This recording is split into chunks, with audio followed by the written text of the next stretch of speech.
Syederalun Satpol PP dan WH Kota Luxmawe selama ini dilaporkan terus meningkatkan patroli dan razia ke kafe serta warung kopi atau warkop pada malam hari.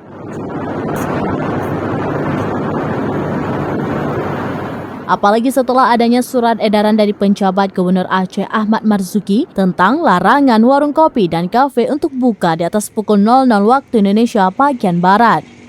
Kasatpol PP dan WH Kota Luxmawe, Heri Maulana, pada Kamis 17 Agustus 2023 menjelaskan, sebelum keluarnya surat edaran penjabat Gubernur Aceh, pihaknya memang sudah rutin melakukan patroli dan razia pada kafe-kafe di saat malam hari, terutama pada kafe yang berpotensi terjadi pelanggaran syariat Islam. Di samping itu, patroli rutin juga dilakukan pada kaum wanita yang masih nongkrong di kafe-kafe hingga larut malam. Sehingga dengan adanya surat edaran dari PJ Gubernur Aceh ini, maka telah memperkuat kegiatan razia yang rutin dilakukan pihaknya selama ini.